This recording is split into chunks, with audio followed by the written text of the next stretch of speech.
2.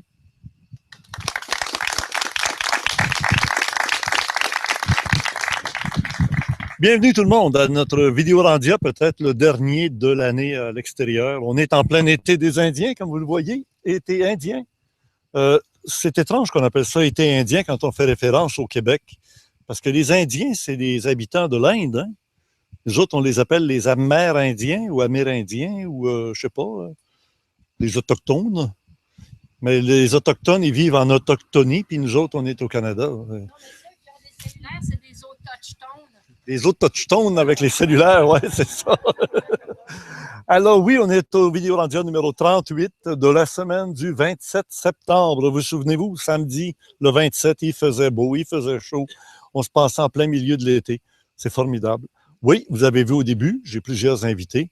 Et on a l'absence de l'extraterrestre, notre ami Jean-François Poulain, qui n'est pas avec nous ce soir pour des raisons rendez-vous familiales.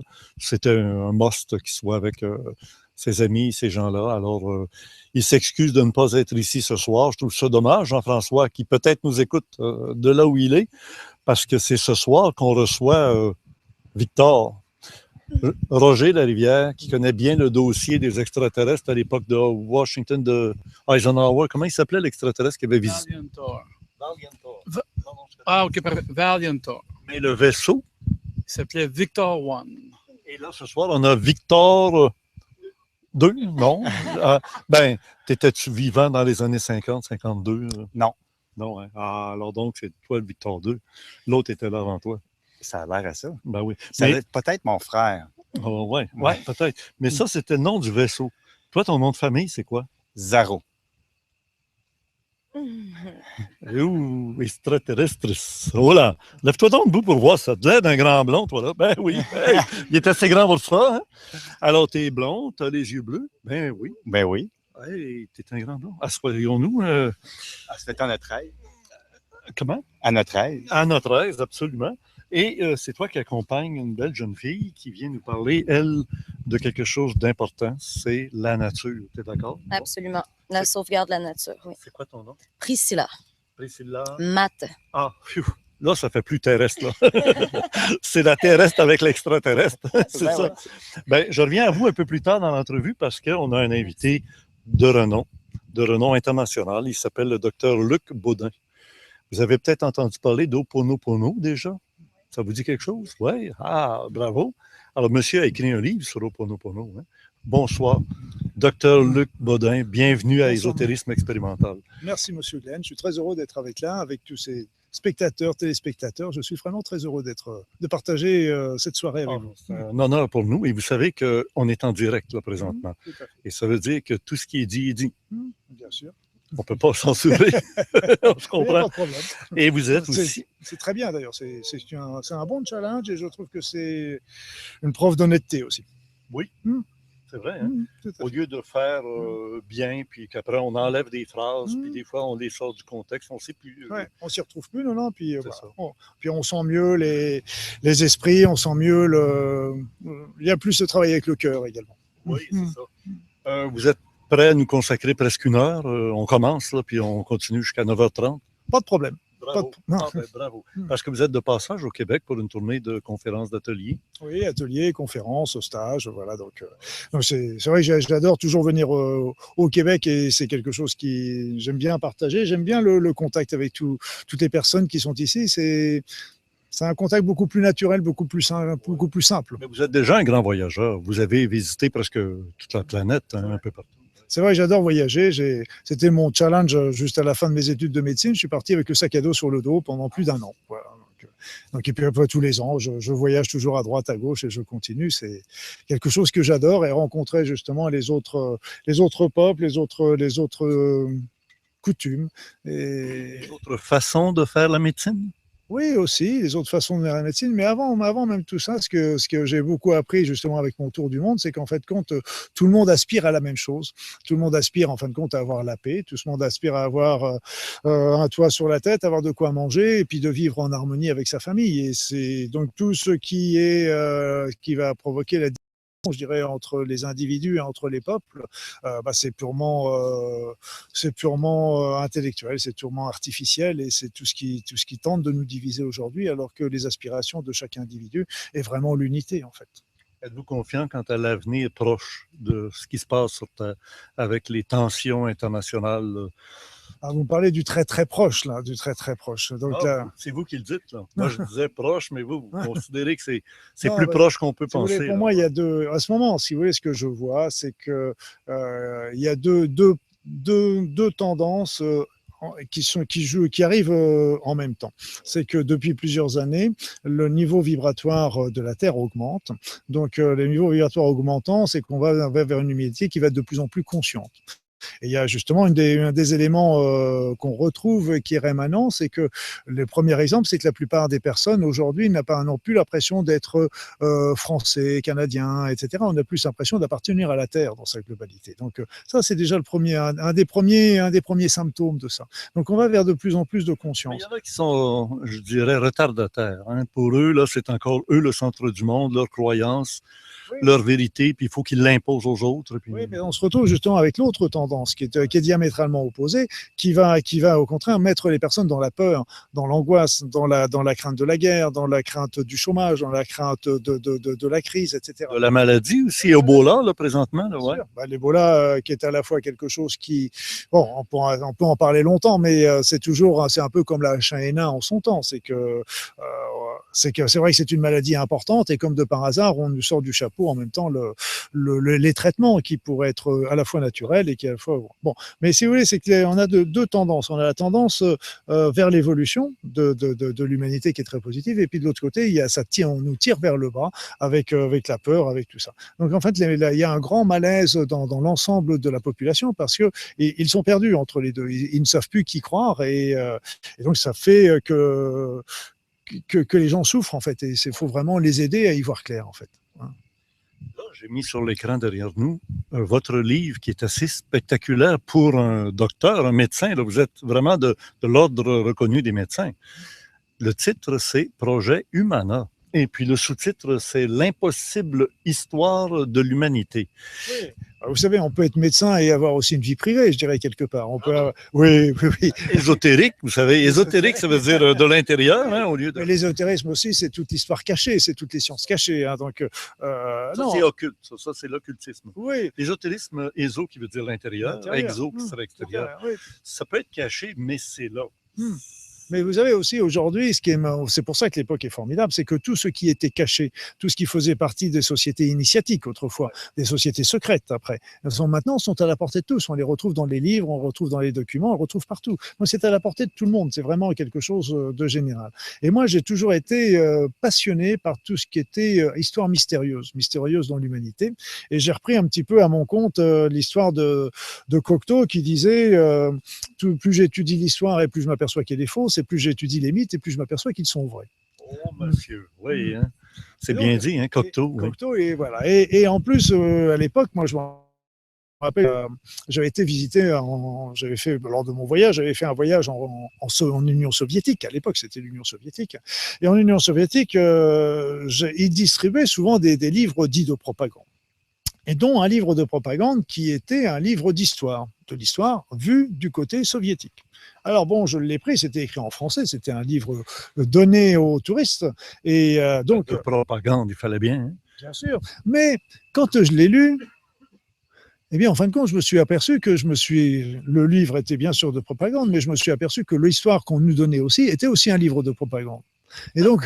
Et oui, parce que là, je me suis dit, leur histoire, elle tient aussi bien la route que celle qu'on a la nôtre. Et donc, je pense que les deux tirent de chaque côté, et qu'en fin de compte, l'histoire, elle est quelque part au milieu. Dans l'histoire, je veux dire, dans l'histoire de France, par exemple, il y a plein de mystères. Il y avait, par exemple, l'arrêt des Arabes à Poitiers par Jacques Martel. Ben oui, il a été arrêté, sauf qu'il a arrêté une fois. Sauf que les 5 autres fois, les Arabes ont pillé la ville, ont tout détruit. Ça, on l'oublie. Et pourquoi ils ont été arrêtés? C'est parce que tout simplement, ils étaient en bout de phase, ils étaient en bout de ligne, ils n'avaient plus de ravitaillement, ils pouvaient plus être les plus loin. Mais Jacques Martel les a arrêtés une fois, mais toutes les autres fois où Jacques Martel, où les Français ont perdu, on ne raconte pas. Donc toute l'histoire est comme ça. Donc on l'a arrangé un petit peu. On nous dit que Jeanne d'Arc n'a pas été brûlée sur le bûcher, que Jeanne d'Arc a été subtilisé par une gueude qui criait, mais la foule criait encore plus fort pour pas qu'on se rende compte que c'était pas elle. Elle avait un sac sur la tête, attaché, les mains attachées dans le dos. On l'a brûlé. On est sûr que Jeanne d'Arc a été brûlée sur le bûcher, alors que il y a une autre histoire, ésotérique celle-là, qui nous ramène Jeanne d'Arc ailleurs, même en Angleterre. Bon. Oui, et puis on raconte aussi, il y avait une belle histoire aussi, comme quoi Jeanne d'Arc aurait été une histoire montée de propagande. Je veux dire que ça aurait été, entre guillemets, une bâtarde d'un grand noble français. Donc elle aurait été élevée dans l'Alsace, en Lorraine plutôt à l'époque. Mais elle était très au courant de tout ce qui se passait au niveau de la cour. C'est pour ça qu'elle aurait reconnu le roi qui s'était changé de place pour la... Donc il y en a aussi. Bon, vous savez, c'est comme Saint-Louis qui serait pas mort à Tunis, mais qui aurait trouvé une belle Tunisienne, aurait parti vivre avec lui, avec elle. Je veux dire, il y a plein d'histoires qui sont magnifiques d'ailleurs, qui peuvent être vraies finalement. Moi, j'adorais dans la région où j'habite. Moi, j'habite dans la région, j'habitais parce que maintenant j'ai déménagé sur Paris, mais j'étais en plein pays Qatar. En Qatar, dans le sud de la France, c'était une religion qui s'était développée. On en a beaucoup parlé ici, puis beaucoup d'invités sont venus. Rennes-le-Château, puis Montségur. Et les Qatars c'était des purs, c'était des gens extraordinaires. Plus catholiques que le pape. Plus catholique que le pape, plus dans le démunissement de toute façon. Et en fait, tout ça, on avait aussi toute l'histoire de Marie-Madeleine qui était arrivée, parce que Marie-Madeleine, c'était toute la légende, Marie-Madeleine qui devait prendre la succession de Jésus à la suite de son décès. C'est Sainte-Marie de la Mer. Oui, mais fallait qu'elle arrive en quelque part. Elle est arrivée avec sa fille Sarah. Sa fille Sarah qui était née en Égypte et qui est Sarah l'égyptienne, donc c'était Sarah la Noire. Et donc ça a été donné la naissance avec toutes les vierges noires qu'il y avait dans toute l'Europe. Et donc c'est après ça, donc il y a toutes choses. Pourquoi elle est arrivée là? C'est parce qu'en fin de compte, il y avait une grande communauté juive à l'époque et on avait les rois de Narbonne étaient souvent appelés les rois juifs de Narbonne. C'était une grande communauté, donc elle savait qu'elle allait être entendue, écoutée et protégée quelque part là-bas. Et donc elle a donné un grand enseignement. Et pour ma part, je pense que c'est son enseignement qui est à l'origine des Qatars, pour moi. Et nous allons encore plus loin ici au Québec avec l'histoire des enfants légitimes de Jésus, Marie-Madeleine, qui était un couple de jumeaux qu'on retrouve dans toutes les autres traditions mythiques, où il y a toujours le double, et que finalement, de génération en génération, à l'époque de Saint-Vincent de Paul, qui a quitté l'Europe mystérieusement pendant quelques années, les historiens perdent sa trace. Il est traversé avec Samuel de Champlain et a laissé un enfant de sang très mêlé, qui est aussi un sang royal et de descendance. Et ici au Québec, on a une société secrète qui s'appelait l'Ordre du Très Saint Sacrement, dont la devise est, tenez-vous bien, nous avons le plus petit trésor et le plus grand secret que le monde ait jamais porté.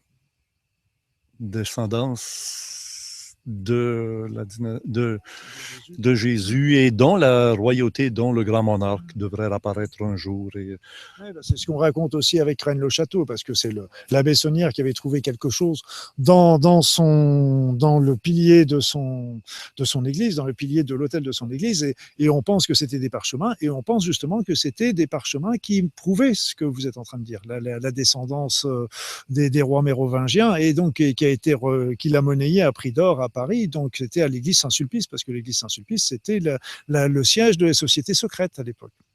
On est tous à la même école, l'école ésotérique, qui est devenue finalement un lieu où l'information sort. Oui, l'information sort. C'est ça qui est extraordinaire, c'est qu'aujourd'hui, on a tout à portée de main. Et donc, vous savez, c'est tout l'autre côté. Moi, je suis toujours passionné par la médecine, mais je suis passionné par tout ça. Donc, j'ai une double vie quelque part, qui sont, mais quelque part aussi, ça se rejoint. Il y a des fois, ça se rejoint. Il y a des choses qui me permettraient de dire que vous avez même une triple vie. C'est-à-dire que vous êtes médecin de l'ordre des médecins, tout va bien, et vous êtes très intéressé par les médecines que nous, on appelle traditionnelles. Alors, les autres, ils disent la médecine traditionnelle, nous, on l'appelle la médecine universitaire, qui travaille pour les pharmaceutiques. Oui, moi je parle de médecine conventionnelle et de médecine naturelle. Mais bon, après ça, c'est une question de terminologie, de toute façon. Ouais. Oui, c'est vrai que moi j'ai toujours été passionné par le. Si vous voulez, j'ai un grand respect pour la médecine conventionnelle parce que je l'ai pratiquée pendant 25 ans. J'ai assumé, j'étais médecin de famille, j'ai assuré mes gardes, j'ai assuré tout ça. Et j'ai un grand respect. Et c'est souvent ce que je dis. Il faut faut toujours rester poser un petit peu le pour et le contre. C'est-à-dire, je dis souvent, si tout de suite j'ai un infarctus, je serais très très content si vous appeliez les urgences médicales pour venir me chercher. Donc il faut comprendre que la médecine a des grands talents. Le problème qu'elle On appelle souvent la médecine de guerre aussi. Hein. Tu as un accident d'automobile où tu t'es fait frapper où tu étais dans un colis piégé, tu as éclaté en morceaux. Ça te prend une médecine de guerre pour te rapiécer. Puis ceux-là, ils sont très efficaces. Ils sont très efficaces, et même en médecine, dans les maladies graves, etc. Moi, j'ai passé un diplôme de cancérologie clinique, donc j'ai travaillé pas mal à Villejuif, qui est un grand hôpital de cancérologie qui est mondialement connu. Et donc, ces personnes sont capables à la fois d'enlever la tumeur et de réparer la personne en même temps. Donc, c'est vraiment, il y a des progrès qui sont énormes aussi au niveau médical, mais c'est vrai que le problème, c'est qu'elle s'est tournée que par la chimie. Donc on comprend aussi le pourquoi. Et la deuxième chose, c'est qu'elle ne laisse pas la place aux autres. Et ça, c'est ça qui est très très dommage, parce que on sait qu'il y a par exemple, même en cancérologie, par exemple dans les cancers avancés, on sait qu'il y a des protocoles qui sont très intéressants à prescrire aux patients, qui sont très simples et qui ne rentrent pas dans les protocoles standards. Ils sont guère utilisés. Alors qu'ils pourraient faire des régressions dans certains cas de maladies avancées, et rendre à ce moment-là les patients de nouveau dans un stade atteignable par la chirurgie ou par la chimiothérapie ou par la radiothérapie. Je vais essayer ici d'ajuster la caméra, l'écran, parce qu'on a beaucoup de misère, étant donné que l'image est très, très claire, puis il faut la rendre le plus sombre possible pour qu'on puisse voir le texte. Bon, là, je l'ai rendu très sombre, et on va retourner. La méthode AORA. La méthode AORA, c'est une des dernières que j'ai. Celle-là, c'est quelque chose que je ne peux pas dire mis au point parce que ce serait très prétentieux, c'est pas le cas. C'est pas le cas que je l'ai mis au point. C'est-à-dire, c'est quelque chose, vous savez, on reçoit des intuitions, on a des intuitions, on observe et puis on se retrouve, on fait des recoupements, puis on trouve des choses comme ça. Donc, cette méthode consiste, c'est la vacuité. En fait, c'est quand on a un souci, quand on a un problème, eh bien simplement, il suffit de se concentrer sur son problème, sans rien demander, je veux que ce problème s'en aille, sans demander non plus, sans juger ce problème, parce que le problème qu'on a, la douleur qu'on a, c'est généralement un symptôme qui nous indique que quelque chose ne va pas dans notre corps, mais quelque chose ne va pas non plus dans notre vie, parce que c'est à la fois un symbole, un travail sur le plan physique. Vous avez un problème de genou, ok, c'est peut-être parce que j'ai trop forcé, j'ai trop porté, etc. Mais c'est aussi quelque part que dans ma vie, j'ai quelque chose où j'arrive pas à plier. Donc là, il faut arriver à comprendre le double message de ça. Et une fois que le message il est passé, eh bien même si après ça, c'est comme quand on a une facture, on reçoit une facture, ok, on a reçu le message. Après ça, on est libre de la payer ou de pas la payer, ok. Eh bien là, on a reçu le message que le genou il allait pas. Maintenant, après ça, on peut faire quelque chose ou on ne peut pas. Mais la facture, on peut l'acheter. Et le symptôme, il peut partir parce qu'il a rempli son rôle. Donc là, à ce moment-là, quand on se concentre sur son problème, sur sa douleur, sur son mal-être, sur son angoisse, eh bien, on la regarde, on l'observe, on l'analyse sans rien demander, sans la juger. Et à ce moment-là, c'est extraordinaire parce qu'on voit le symptôme qui a tendance à s'amenuiser, à disparaître. Et c'est vrai que la première fois que j'ai fait une conférence, c'était au Canada. Et justement, les personnes, moi je faisais ça surtout un petit peu sur disons, la bobologie pour commencer, c'est-à-dire les douleurs, les spasmes, les nausées, les petits troubles digestifs. Donc, je me contentais les mal-être, les petites angoisses, et donc je me concentrais de ça. Mais là, à ce moment-là, beaucoup de personnes ont été beaucoup au-delà de ce que je pensais. Donc, ils ont commencé à travailler même sur leur tension, sur leur diabète. Donc, il en a vu à ce moment-là les tensions, les diabètes qui s'amenuisaient. Alors, bien sûr, il n'est pas question d'arrêter le traitement et puis de faire AORA. Il ne faut surtout pas faire ça. Mais par contre, on fait AORA en même temps que le traitement. Pourquoi vous l'appelez AORA? AORA, c'est Aor qui veut dire lumière en hébreu, et Ra, c'est le dieu solaire, le dieu qui gagne tous les jours sur les faces de l'obscurité. Et donc, que là, depuis quelques jours, là, les journées vont rapetisser. Le soleil, Sol Invictus, là. Ouais. Mais il gagnera quand même tous les matins sur les forces de l'obscurité, même s'il est plus court. Et là, ce qui est rigolo, c'est qu'en plus, Aora, en maori, donc en Nouvelle-Zélande. Là, Aor, ça veut dire lumière en hébreu, mais Aora, en maori, veut dire terre de lumière. Et là, c'est quelque chose aussi d'assez extraordinaire parce qu'on se retrouve avec deux pays qui sont pratiquement à l'opposé de la planète et qui ont des mots ou des significations qui sont très proches. Semblable, hein, oui, c'est ça. Le guide de la médecine globale et intégrale, toutes les médecines qui vont changer notre vie. Ouais. Alors, ça fait partie je dirais qu'il y a 3 livres que j'ai écrits qui sont sur l'énergie, parce que moi, c'est quelque chose qui m'a toujours passionné, le magnétisme, les soins énergétiques, etc. D'ailleurs, j'ai ressorti tout dernièrement avec un journaliste, je me suis aperçu que j'avais un rêve d'enfant qui nous travaille toujours, je l'avais oublié complètement, je l'avais mis, mais ce rêve d'enfant était toujours d'arriver à soigner les personnes simplement avec mes mains. Et là, je me suis aperçu, mais en fin de compte, c'est ce que tu fais. Et là, ce premier livre, c'est le guide de la médecine globale et intégrative qui explique comment il faut prendre la personne dans son intégralité, dans sa globalité, au niveau des soins. Et puis là, je commence à expliquer comment et de quoi est constitué l'être humain au niveau énergétique, et puis avec ses différents corps, comment ça fonctionne et comment arrivent les maladies sur le plan physique, énergétique et aussi de la conscience, parce que les 3 plans se complètent. Est arrivé après ça un deuxième livre qui s'appelle Soigner avec l'énergie, où là j'explique un petit peu toutes les techniques, tous les soins qu'il peut y avoir au niveau énergie.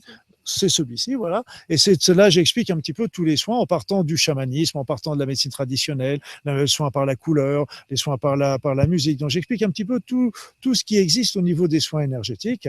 Et puis après ça, là, j'en ai sorti un il y a maintenant 1 an qui explique, lui, les techniques que je pratique, que j'ai pratiquées, parce que maintenant, j'exerce plus, mais ces techniques que j'ai pratiquées pendant plus de 10 ans, 10-15 ans dans mon cabinet. Et donc, je les ai décrits en détail. Et là, je les ai décrits, il y a des dessins, il y a des photos, il y a même un DVD qui explique en détail comment je fais ces techniques et pour ceux qui le veulent, mais là encore, il y a beaucoup de thérapeutes qui se contentent simplement de mon livre, mais autrement, pour ceux qui veulent, je fais des stages pour montrer un petit peu comment apprendre la pratique, je dirais.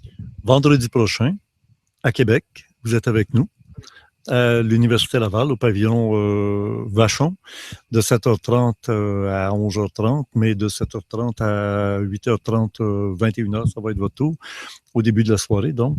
Et on va parler de ces aspects-là, mais il y a un aspect qui nous touche plus particulièrement, c'est le phénomène extraterrestre, et ça, vous en parlez dans votre tout premier, celui qu'on a parlé au tout début, là, le projet Humana. Et pour un docteur, là, pour un médecin, déjà, vous risquez gros de vous intéresser à des médecines traditionnelles, naturelles. Vous savez, de toute façon, moi, ce qui est pour moi le plus important dans ma vie, c'est de vivre dans mon intégrité. Donc, de vivre en adéquation avec mes pensées profondes. Donc, voilà, donc après ça, si vous voulez, j'ai jamais eu le moindre souci, moindre problème avec l'ordre des médecins pendant toutes les années où j'ai exercé. J'ai jamais eu de problème non plus avec mes patients. J'ai jamais eu de plainte ou de choses comme ça. Donc, je veux dire, pas de souci. Bon, c'est vrai que maintenant, ils commencent un petit peu plus à me poser des questions sur mes activités parce que c'est le Ho'oponopono, les soins énergétiques, ça rentre pas forcément dans le cadre. Mais j'ai jamais eu de gros soucis. Et donc, là aussi, il y a des médecins qui écrivent des romans, qui écrivent des choses comme ça. Et donc, là encore, voilà, le mien avait peut-être la particularité d'aller dans la science-fiction, justement, d'atteindre. Mais je vais vous donner quand même un scoop. Vous aimez bien les scoops, je pense. Tous les journalistes aiment ça, hein? Tout le monde aimerait ça. Eh bien, je vais vous donner un scoop. C'est qu'en fait, il y a quelques années, j'ai un ami qui fait des régressions dans les vies antérieures.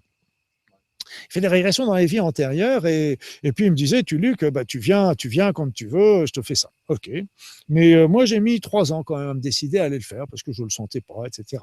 Et puis, au bout de 3 ans, je me suis dit, ok, là j'ai le feeling, ok, j'y vais. Et là, on est remonté dans quelques vies. Je ne peux pas assurer que ce soit mes vies, mais je suis remonté dans des vies antérieures. Et il y en a une qui va vous plaire particulièrement, c'est parce que j'étais un extraterrestre. Voilà. Et donc là, j'étais un extraterrestre et je me rappelle. Et quand je me rappelle la première image que j'ai vue. J'entends ça d'un médecin. Hein? Et j'étais dans une soucoupe volante. Et là, j'ouvre les yeux et j'étais dans une soucoupe volante et il y avait plein de pierres qui m'arrivaient dessus. Et je ne comprenais pas ce qui se passait. De pierres ou de projectiles, non? Au départ, je ne savais pas ce que c'était. Et donc, après ça, je me suis rendu compte que j'avais débarqué en plein dans les anneaux de Saturne. Voilà. Donc là, j'ai réussi à diriger mon vaisseau. Et puis après ça, ce qu'on m'a montré, c'est que j'arrivais sur la Terre et que je n'étais pas le seul. Il y avait d'autres personnes qui venaient chacun dans leur vaisseau individuel. Et on allait dans les tribus humaines pour enseigner la civilisation, l'agriculture, etc. C'est d'ailleurs le début de votre roman. Voilà. C'est pour ça que ça a été un petit peu le fil d'Ariane qui m'a, après ça, bon, vous savez, ce genre le roman aussi, moi je travaille beaucoup avec l'inspiration, hein, comme beaucoup de choses. Et puis, il y a tout ce que j'avais appris dans les choses, parce que là, il y en a même une personne qui l'a très bien remarqué. Il y a plein d'histoires que je raconte qui sont tout à fait exactes. Et il me disait, mais il faudrait marquer les références pour chaque chose. Non, je veux dire, c'est un roman. Je veux pas l'alourdir dans ce genre de choses. Mais quand on parle de telle découverte dans telle grotte, etc., c'est des choses qui sont généralement tout à fait exactes.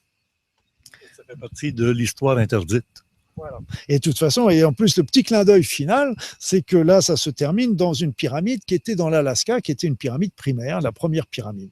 Et vous savez ce qu'on a découvert tout dernièrement?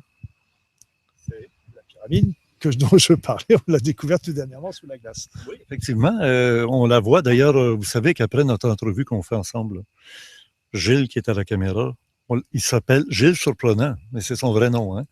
Et ce qui est surprenant, c'est qu'il fait des compléments à notre discours. Les livres, on va voir toutes les références, etc. Puis là, la pyramide qui est en Alaska, mais elle est immense, cette pyramide-là. Et quand j'ai écrit le livre, elle n'existait pas. Enfin, elle n'était pas découverte. Elle n'était pas découverte. Voilà, c'est des choses qui sont. Et puis après ça, moi, j'aimais bien parler aussi un petit peu des nouvelles énergies aussi, les nouvelles énergies qui arrivent sur la Terre, expliquer un petit peu ce qui se passe et le pourquoi, et un petit peu aussi faire un petit clin d'œil pour vous montrer un petit peu ce qui peut se passer de l'autre côté. Et qu'en fait, aujourd'hui, c'est la réalité. Ça, c'est quelque chose auquel je pense vraiment, c'est que, comme je vous disais tout à l'heure, les énergies montent, mais plein de choses sont faites pour endormir les humains, parce que par la télévision, par tout un tas de pensées, des peurs de la guerre, peur de tout ça, sans parler même des produits qui sont souvent dans l'eau, parce qu'on même on voit le fluor, on voit le chlore, on voit il y a le mercure. Mais nous on est tranquille en France. Si, mais on a des bons amalgames. On a des bons amalgames. Il n'y a que 50% de mercure, donc il n'y a pas de problème. On les interdit pas. Nous, il y a des pays, ils les interdisent parce qu'ils ont du mauvais mercure. Mais nous, on les interdit pas parce que c'est du bon mercure. Quoi. C'est comme dans la religion autrefois. Hein. La science est devenue un peu comme une religion. Hein. C'est le dogme scientifique. Et puis, c'est rigolo, c'est que vous avez des patients qui vont voir leur médecin comme un prêtre, qui se confient. Moi, j'avais de temps en temps des patients qui me disaient au revoir mon père. Et, pardon, au revoir docteur. C'est bon. Hein. Et puis d'un autre côté, vous avez d'autres personnes qui s'en vont en pèlerinage pour guérir. Donc vous savez, la limite entre les deux n'est toujours pas nette, hein, est toujours pas claire. Hein. Bon, vendredi, quand vous venez à la conférence à Québec à l'Université Laval, le thème de la soirée pour nous s'appelle l'amour du sacré. Oui. Et le sacré, c'est sacré. Ça crée quelque chose. Et l'amour du sacré, la nature, c'est sacré, l'être est sacré, on dit la vie est sacrée. Et finalement, c'est le problème, c'est qu'on a profané tout. On rentre dans le corps de l'être humain avec des seringues et puis on injecte des vaccins, on fait des choses qui sont abominables. On disait dans les textes sacrés, un jour, vous verrez l'abomination dans les lieux saints, dans les lieux sacrés. C'est vrai qu'il n'y a plus de limite. Il y a plus de limite. J'ai voyé, par exemple, pendant les laboratoires, ils étaient capables de rendre les chats fluorescents ou alors de donner des souris qui devenaient transparentes.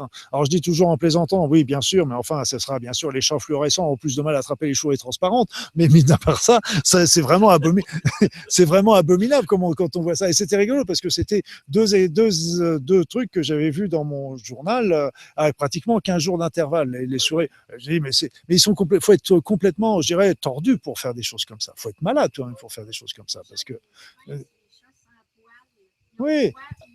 Ah oui, les chats sans poils, c'est encore plus transparent ou fluorescent. C'est pour ça, c'est que c'est vraiment inquiétant tout ça, c'est qu'on touche vraiment les profondeurs, hein, parce que même on sait aussi les conséquences des transplantations, etc. Comment aussi, mais aussi il faut comprendre que la manipulation génétique. manipulation génétique également. Donc, si vous voulez, mais manipulation, et on travaille beaucoup maintenant par les épigénétiques, parce qu'on a plus de, les OGM rentrent pas, par exemple, rentrent plus tellement en Europe. Et en fait, comme les OGM étaient interdits en France, les OGM étaient interdits, ben, ils ont trouvé une autre porte, c'est qu'ils font des transformations épigénétiques. C'est-à-dire, c'est que l'épigénétique, c'est très, très intéressant. Au demeurant, pas le transgénétique, là, c'est autre chose. Juste pour dire, le transgénétique, c'est de passer des qualités d'un végétal, l'appliquer à un animal, ou l'animal l'appliquer à un végétal. Mais l'épigénétique. L'épigénétique, c'est quelque chose de très, très intéressant. Parce que ça veut dire que l'épigénétique, c'est que notre mode de vie, notre mode de pensée, nos vécus, nos chocs vont modifier nos gènes, mais pas changer nos gènes, vont faire que certains gènes vont s'ouvrir non, pas altérer.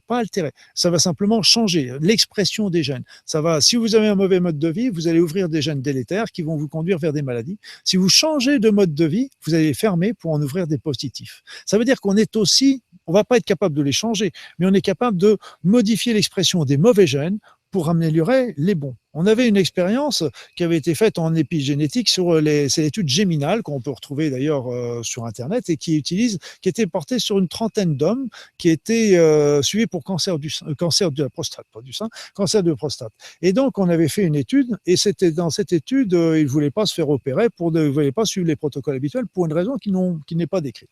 Mais ces hommes ont accepté de faire partie d'un protocole. Et dans ce protocole consistait à changer d'alimentation.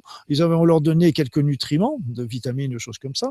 On leur demandait de faire une demi-heure de marche par jour. On leur demandait de faire une demi-heure de méditation par jour. On leur demandait de faire partie d'un groupe de parole une fois par semaine. Eh bien, au bout de 3 mois, on refaisait des biopsies pour refaire l'étude du génome. On s'est aperçu que certains gènes qui étaient cancéreux commençaient à se fermer, alors que des gènes qui étaient positifs commençaient à s'ouvrir. Ça veut dire qu'on est maître de nos gènes. On n'est plus à subir.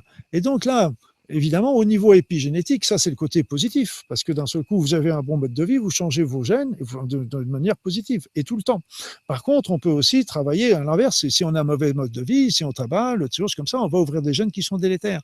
Et là aussi, au niveau épigénétique, c'est ce qu'ils font aussi au niveau des plantes, parce qu'on est capable d'irradier certaines plantes pour pour ouvrir certains gènes qui ne sont pas forcément pas très pertinents, évidemment, pour la santé humaine, comme vous l'avez compris. Voilà. Donc là, mais là aussi, c'est quelque chose de nouveau. Et ça détourne la loi européenne, si bien que ça leur permet de rentrer ce genre de produit-là au niveau européen, parce que l'Europe limite la survenue des OGM, et donc ça permet de détourner le problème. Monsanto, là, il n'a plus sa place en Europe. Là. Si, il a bien son place en Europe, il est encore dans certains pays. Vous savez, on ferme la porte, il rentre par la fenêtre. Ça, c'est quand on ne passe pas à travers le mur. Parce que dans les enseignements sacrés, justement, des évangiles, je reviens à cette vieille notion, c'est que, justement, il disait, on ne passera pas ni par la porte, ni par la fenêtre, mais à travers le mur. Alors, ça ressemble à ça beaucoup, là, maintenant. Je pense que de toute façon, on a besoin d'expérimenter peut-être le fond pour commencer à comprendre qu'il faut passer à autre chose, je dirais. Hein. Donc, pour moi, vous savez, je me rappelle toujours les paroles des aborigènes d'Australie. Ils disaient, regardez, on avait avec un commentateur qui disait, regardez, vous êtes des aborigènes, vous respectez la nature, et pourtant, vous êtes en train de disparaître. Là, votre race est en train de disparaître. Regardez-nous, on est en train de détruire la planète, et pourtant, eh bien, c'est nous qui commençons, on se développe, on fructifie. Et donc, les aborigènes, ils disent, mais tout va très bien. Si nous, on disparaît, c'est parce que on a fini notre travail, et puis c'est très bien. Mais si vous devez connaître la destruction de votre planète pour enfin comprendre, eh bien, c'est très bien aussi. Sagesse, hein. Sagesse. Sagesse, parce qu'en plus, je pense que dans un avenir très proche, on va avoir la puissance de la pensée, la puissance de l'intention est en train de grandir d'une manière très importante. La puissance de la pensée également. Et là, je le vois au niveau énergétique, ça grandit pratiquement d'année en année. Et donc, la puissance de la pensée et tout ce qui va être fait, tout ce qui va être défait aujourd'hui pourra être refait, je pense, dans un temps ultérieur, simplement par la force de la pensée. Assez rapidement, d'après ce que je peux voir. Nous, on reçoit des invités toutes les semaines qui parlent votre langage. Vous êtes un médecin, formation universitaire, très compétent dans son domaine, puisque le collège ne vous a pas rejeté encore. Là, vous n'êtes toujours pas passé à l'émission. J'aime bien le encore, mais. oui, vous n'êtes pas passé à l'émission de Bob encore. Hein? Non, je ne suis pas passé à Bob. Mais vous savez de quoi je parle? Oui, tout à fait. Et ça serait intéressant. Alors, Bob, Luc Baudin, Il est français. Vous êtes- Ah, complètement. Mais comme sûrement qu'il n'est pas souvent en France, fait qu'il faut l'attraper quand il est de passage. Et il est souvent à Paris quand même maintenant. Oui, oui, oui, je sais bien. je sais bien. Il faudra aller lui donner un scoop aussi. Avec plaisir, avec plaisir. Oui. Avec plaisir, parce que si vous voulez, c'est que de toute façon, on a vous savez, c'est comme la notion d'épigénétique que je vous raconte là. C'est quelque chose qui est très important de connaître. Vous vous rendez compte, on devient maître de nos gènes aussi. C'est pas, et là aussi, vous comprenez que tout ce qu'on peut prendre comme produit chimique, qu'on peut respirer volontairement ou involontairement, je rentrerai pas dans les détails, mais ces produits-là peuvent aussi changer nos gènes à notre insu. Donc là, ça, c'est beaucoup plus grave parce que c'est vrai, quand on voit des traînées chimiques dans le ciel, quand on voit des choses qui se font dans l'eau, des choses qui se font, ben, on se dit quelles sont les répercussions sur nos gènes et ces répercussions sont transmissibles dans les générations suivantes, évidemment. Donc là, mais là, c'est à la fois merveilleux, merveilleusement bien, parce qu'on peut faire là encore des merveilles, mais aussi on peut faire des choses absolument terribles. J'entends réagir derrière moi. On va se retourner vers l'autre côté. Ouais. Reprenez un peu votre souffle. Là. Non, mais surtout que là, il y a des sujets qui sont absolument merveilleux puis sur les arbres. Et, ça me faisait penser d'ailleurs à une jeune femme aussi qui se bagarrait pour sauver une forêt primaire qui se situait du côté du Kazakhstan, pas du Kazakhstan, du Kurdistan, pardon. Et c'était une forêt qui était extraordinaire, me-t-elle dit, parce que c'était une forêt qui était faite uniquement d'arbres fruitiers. Une forêt faite d'arbres fruitiers. Et ça, c'était en plus, d'après ses dires, c'était la forêt primaire qui était la source de tous les arbres fruitiers de notre planète, en particulier des pommiers, des cerisiers, etc. Donc, vous dites à peu près le paradis terrestre, quoi. Je ne sais pas, je ne l'ai pas visité, mais c'est quand même très, très impressionnant ce qu'elle nous a raconté. Voilà. Pardon ? A-t-elle réussi À protéger Je ne cette sais forêt. pas, elle m'a pas donné signe de vie, malheureusement. Mais c'est vrai que c'est une forêt d'arbres fruitiers, c'est quand même déjà extraordinaire. Et elle me disait, par exemple, moi j'étais en Normandie, que tous les pommiers qui viennent de Normandie viennent de cette région-là, ont été importés de ça. Ce qu'on voit derrière nous, c'est le Mont-Saint-Hilaire, où vous êtes présentement. Vous n'avez peut-être pas eu le temps de... On se voit là, non? Oui, on est juste ici, là. On Ah, est oui. de ce côté-là, ici, là. D'accord. Et, Je signe comme ça et je me vois, non? Ben, regardez bien, ça nous prend la très haute définition, là, la 4G. Là. Autrefois, lors de la dernière glaciation, ici, c'est la rivière Richelieu devant, Oui, je vois. Mont-Saint-Hilaire, à l'automne, avec les arbres de couleur. Et au-dessus, il y avait la glaciation de Wurm, 1, 2, 3. Et lors des dernières glaciations, le sommet de la montagne n'était pas couvert de glace. Et en haut, on retrouve des plantes exotiques qu'on ne retrouve à peu près nulle part ici au Québec, en tout cas. Et le garde qui m'avait fait visiter, il me disait tout honoré, tout content. Il dit, vous savez, il dit, M. Glenn, ici, on trouve des végétaux qu'on trouve nulle part ailleurs. J'ai dit, oui, mais vous savez qu'ici, c'est l'endroit focal des passages d'ovnis, d'atterrissage. Autrefois, les Indiens appelaient ça wigwam alensis. Ça voulait dire la wigwam, tu sais, la maison wigwam, là. Un tipi, un wigwam. Bon. Alors, le wigwam, la maison de ceux qui viennent du ciel. Et eux mangent des fruits qui viennent de d'autres planètes, puis à un moment donné, ils mangent, puis il y a des pépins. Et là, ça laisse des plantes originales là-dessus. Là. chacun sa version de l'histoire. Là. Mais c'est vrai que ça me rappelle aussi le mont Bougarache, qui est pas très loin de chez moi aussi. Oui, parce que vous savez que le mont Bougarache aussi, ce qui est intéressant, c'est que la partie la plus extérieure, c'est la partie la plus ancienne. Parce qu'en fin de compte, les roches, elles se sont soulevées et sont tombées à l'envers. Et donc la partie la plus ancienne, les roches les plus anciennes sont les roches les plus à l'extérieur, et les plus récentes sont plus en profondeur. Voilà. Voilà. Je pense qu'en décembre 2012, ils attendaient la fin du monde, hein, puis même le gouvernement est obligé de statuer sur ça pour empêcher que les... Il y a des petites histoires qui courent autour, ça devrait vous intéresser aussi, parce que c'était... Non, mais ça, c'est l'histoire toujours officielle. Parce qu'il y a eu un blackout complet aussi qui a été fait sur la... Chez-vous, ou avez-vous connu Jimmy Gueux? J'ai lu pas mal de choses de lui, oui. Ouais, on le recevait ici régulièrement. Là. Ah oui, c'est un grand ami à nous là, quand il est décédé. J'aimais bien lire ses livres, etc. Il était auteur de science-fiction aussi. Ouais, il se servait de faits réels autour desquels il brodait pour faire un roman. Ouais, mais il dit, le fond de ça, c'est toujours basé sur des faits réels, des témoignages et tout. C'est clair. Ah, oui. Écoutez-les, Puis j'attends votre réaction à ce qu'on va entendre dans quelques instants parce qu'on entendra. Je suis désolé parce que je suis très bavard. Hein, C'est gentil. Est-ce que j'ai montré que tu étais grand à la caméra ou avant qu'on soit en onde? Non, à la caméra. À la caméra. Tout le monde a vu que notre grand blond est ici. Oui, tu es venu cette semaine, lundi, me rencontrer en disant, écoute, Richard Glenn, mes parents suivent tes émissions depuis longtemps, et puis il faut que tu parles d'un cas qui est très important, de sauver la planète. Exactement. Puis ça commence par sauver la forêt. Tous les lieux qui sont proches de nous font partie du grand ensemble qu'on appelle la Terre. On ne peut pas laisser une partie de forêt dans notre municipalité disparaître pour un projet immobilier. C'est pour ça que j'ai été te voir. Et de quelle ville parles-tu? On parle de la ville de Lorraine. En revenant de la Lorraine avec mes sabots. Hein, c'est ça, hein, en revenant de Lorraine. Mais la Lorraine dont on parle, c'est de l'autre côté de... Ah ben, très peu, j'ai des photos de ça. On va regarder ça. La Lorraine, après les titres des livres, oui, ça, on va en parler un peu plus tard. Alors, Gilles, si tu peux venir plus proche ici un peu de l'écran, qu'on puisse bien voir. Bon. Oui. Mets-le par terre, ça va être plus stable. Puis approche. Tu peux glisser. Bon. Voilà. Alors, vous voyez ici la ville de Montréal, le fleuve Saint-Laurent, ce qu'on appelle ici l'île Jésus. Autrefois, on appelait ça ici Ville-Marie, l'île Jésus. Et la Lorraine, pas la Lorraine, mais Lorraine est ici. Là. Mont-Saint-Hilaire, le bassin de Chambly, Mont-Saint-Hilaire, Hippolyte-Lafontaine, puis on arrive ici à Lorraine. Oui, c'est ça, presque tout droit. Et ce qui se passe là-bas, ce dont on va parler maintenant, c'est la Lorraine. Vous voyez, à côté de Ville-de-Laval, de l'autre côté de la rivière d'Émile-Île, la rivière des Prairies, le fleuve Saint-Laurent. L'Expo 67, dont vous aviez peut-être entendu parler, l'Expo 67 qui était juste ici, Terre des Hommes. Ah ouais, en 67.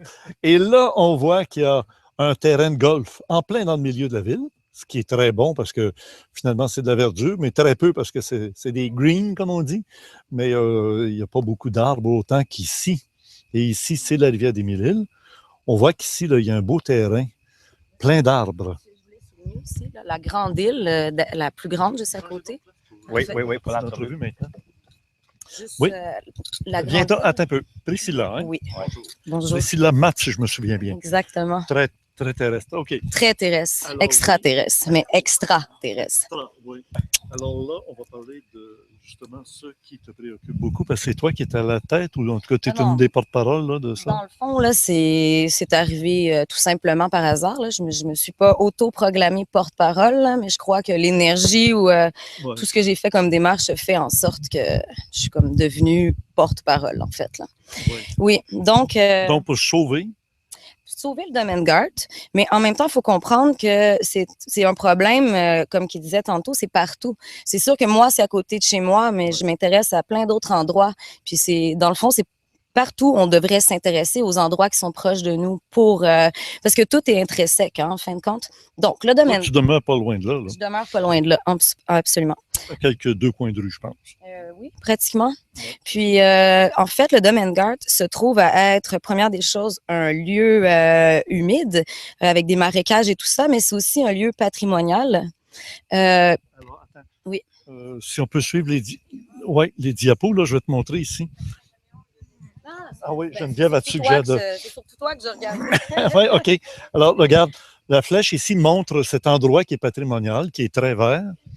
Et tu parlais de l'île qui est ici. Tu avais quelque chose à dire sur l'île. Là. Oui, c'est parce que l'île, c'est une réserve faunique. C'est le plus grand titre de protection qu'on ne peut pas avoir au Québec, en fin de compte. Donc, de préserver le domaine GART, ça serait en continuité. Oui. Ce qu'il faut comprendre aussi, c'est que le domaine GART est un lieu, comme je vous disais, patrimonial. Au Québec, on a quand même un jeune patrimoine, étant donné qu'on est encore un endroit en construction, en fin de compte. Puis cette grange-là, c'est la plus grande grange en pierre de tout le Québec. Il y a une énergie incroyable à travers cet endroit-là. Et cette grange-là se retrouve à côté d'un milieu humide d'environ 3 hectares, qui est un lieu de nidification assez particulier, où on ne peut pas vraiment le voir nécessairement. C'est ça. Oui, proche de là, exactement.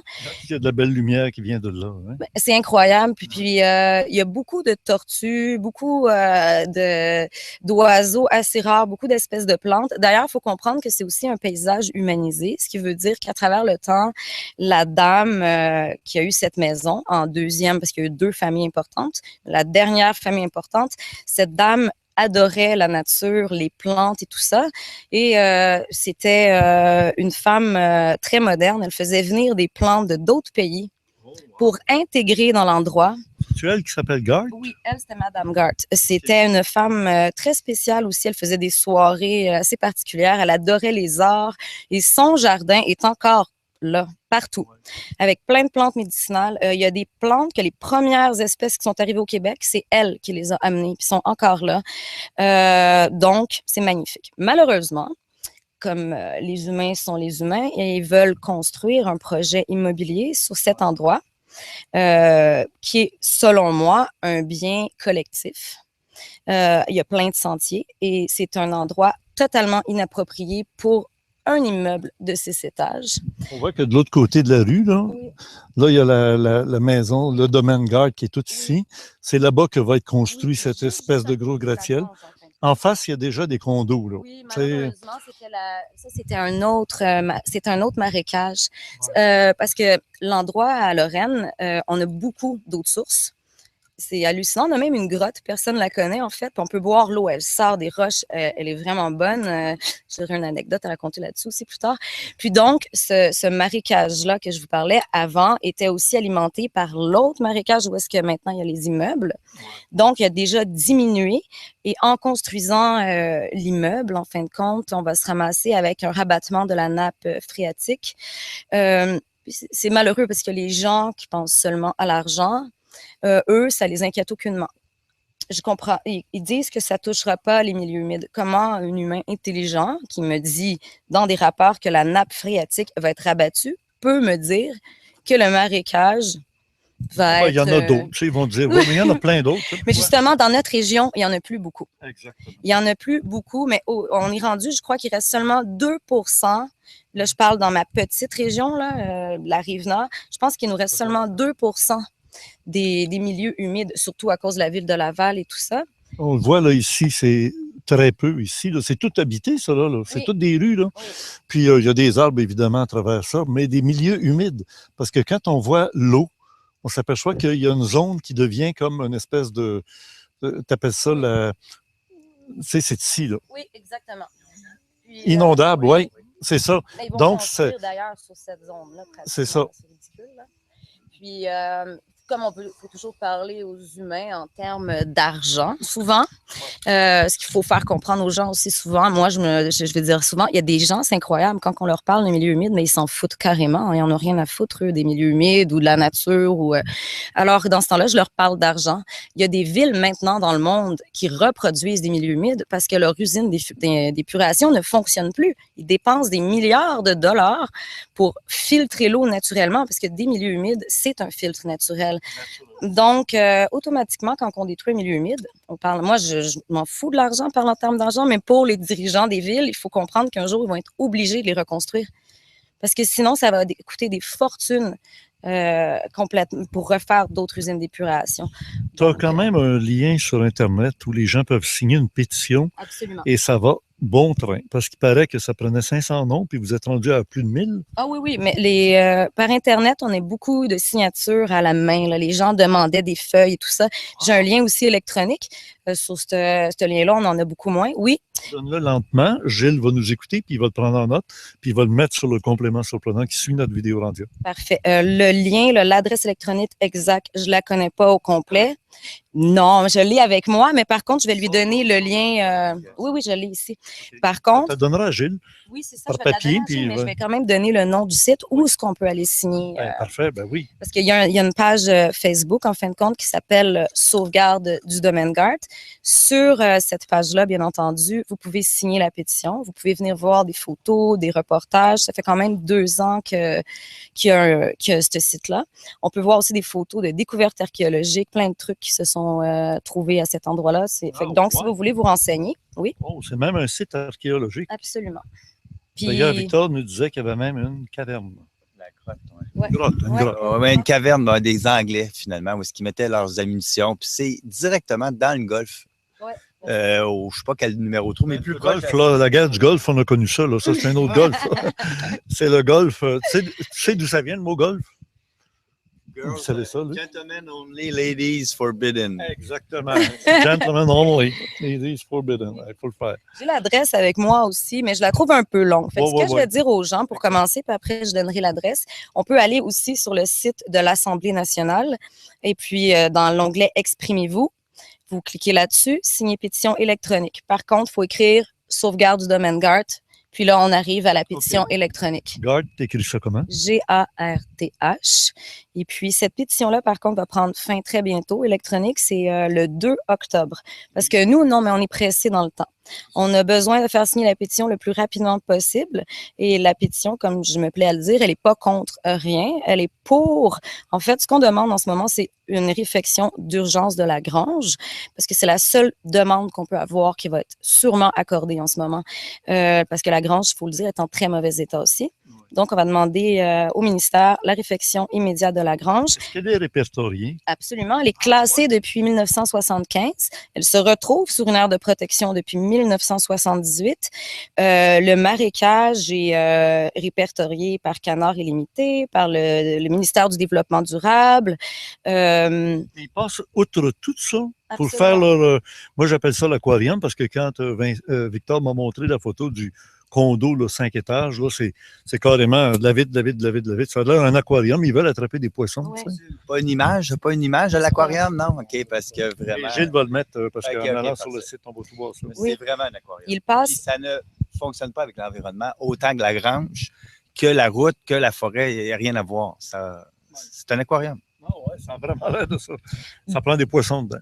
Mais Absolument. je me suis même fait dire qu'il y a des gros poissons municipaux qui auraient leur petite entrée personnelle dans cet Écoutez, aquarium-là. je vais faire une entrevue mardi matin à la radio où je vais me lancer. À quelle radio? Ça va être à CIBL au 89.3. La radio de l'Université de Montréal? CISM. CISM, excuse-moi. Oui, C'est c'est ça, la radio de Montréal, exactement, de l'Université de Montréal. l'université. Ok. Alors, Il était passé à Paul Arcand déjà. oui. Puis Oui. comment est-ce qu'il prend ça, lui? Écoutez, lui, d'ailleurs, c'est pas Paul Arcand exactement parce qu'il se faisait remplacer, il était en vacances. Ah, ce matin-là, par hasard. Oui, OK. mais par contre, pas par hasard, je crois, mais par contre, c'était bien à son émission.